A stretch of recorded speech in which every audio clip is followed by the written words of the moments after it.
The New Babylon, Chapter 24. Several weeks had passed since the Christmas uprising, organized by Renfro Carver and his group, had failed.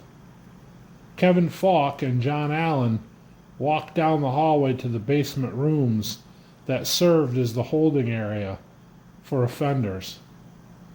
They stopped and opened the door to the first room, which held 3 times the number of people that it was designed to.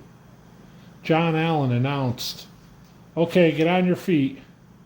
Your shoes are lined up against the wall in the hallway. Here.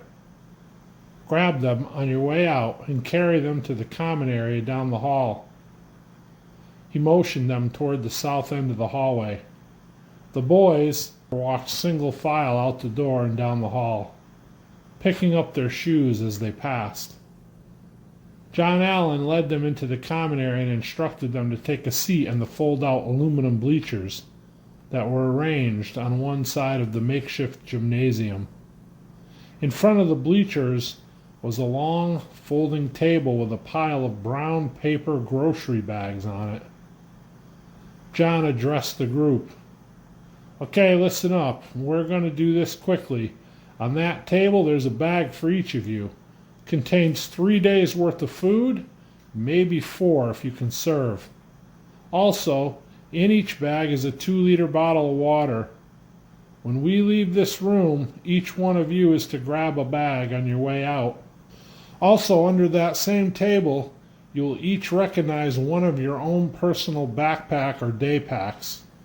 We had a group of individuals go around to your homes, and from your parents or wives or whoever you lived with, we gathered several personal items, such as jackets, knives, water purification bottles, whatever each of you had of any significant value for survival that would fit into your individual bag. Find your bag and pick it up on your way out. You will be escorted to the main gate and let out together. Once outside, the gate will be shut and you will not be allowed to return." John Allen paced back and forth in front of the bleachers as he spoke. He stopped and paused in silence for this last statement to sink in. Then he continued, "If any of you are seen here again or caught trying to re-enter this neighborhood, you will be shot on sight. Some of you have loved ones here in this community that had a difficult time understanding our decision in this matter. After digesting it for a day or two, most were able to accept and understand it and know why we had to do this. Those that were not able to will be joining you at the main gate to accompany you out." As the group of mostly young men, under the leadership of Renfro Carver, started to murmur amongst themselves, John Allen spoke louder. Okay, listen up. This is not something we're willing to discuss. Any discussion amongst yourselves can take place outside of the gate. Grab your stuff and follow Jason, single file." As the group stood up, people shouted out, "Where will we go? How will we survive?" Others started asking questions as well and voicing their protests. They were led to the gate.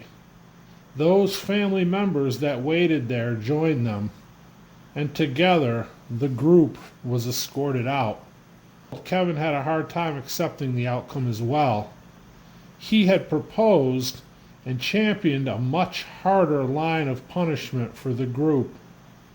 It was his assertion that having them free out in the world with what they knew of the layout and operational makeup of the community was a huge concern. He argued in favor of executing them under the crime of high treason. Other members of the Community Leadership Council, many of whom were former military, shared Kevin's position. However, the council narrowly voted for the less harsh punishment of expulsion instead. As the group continued to murmur and congregate beyond the main gate, Kevin shot John Allen a hard glare, still without speaking. John Allen avoided Kevin's gaze by looking down at the ground before turning and walking away.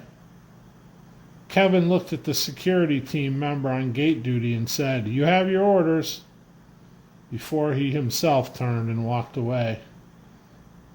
Miss Mary May Carver, who had watched from her porch as her grandson let out, turned with tears in her eyes and walked back inside her home and shut the door.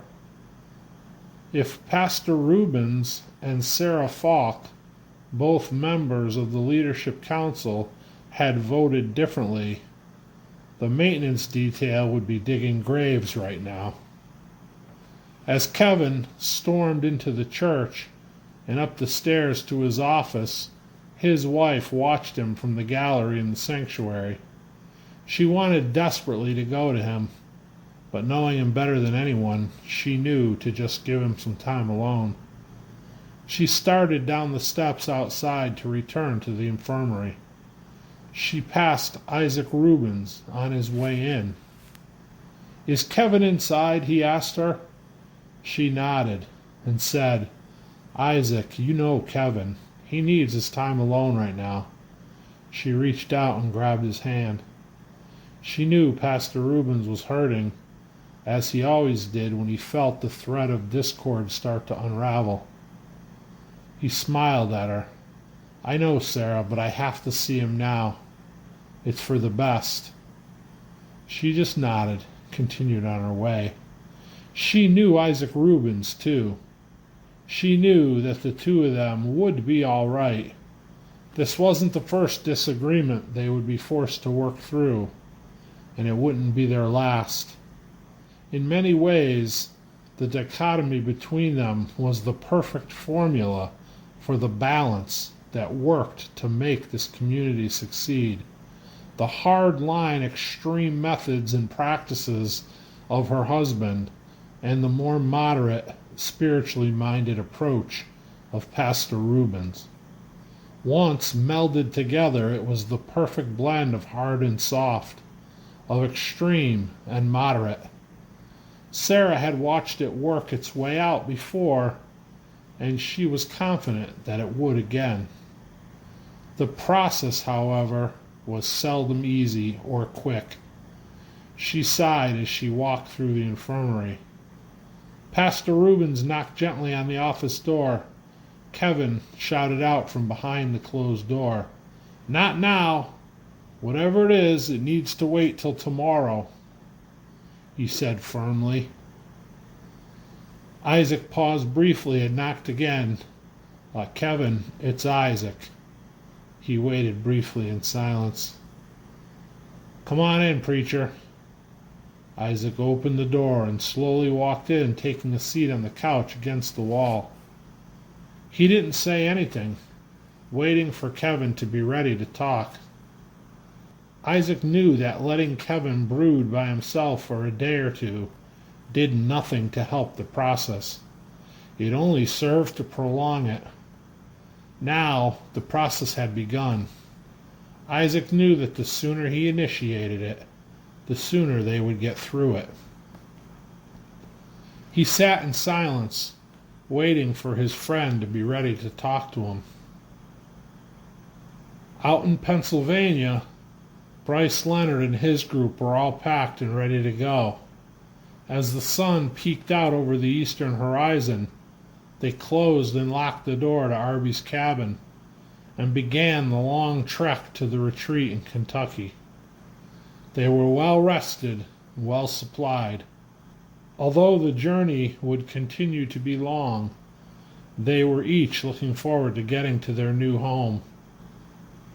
Bryce had written in deer's blood above the fireplace mantel his initials and the initials of Bart and Will, the original 3 teammates of Kevin when they served in Afghanistan. Also, in the list of initials at the bottom was KY, the abbreviation for Kentucky. Bryce knew that this set of four initials would mean nothing to anyone who stumbled across them. Anyone, that is, except Kevin Falk.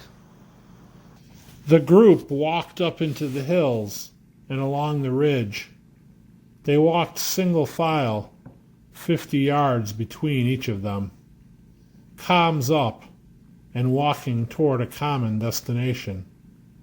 The truth that they would never know was that Kevin Falk and his wife and daughter would never reach the cabin in Pennsylvania or the retreat in Kentucky.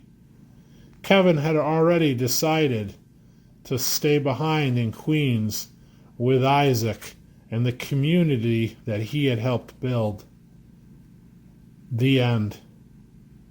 Epilogue to follow.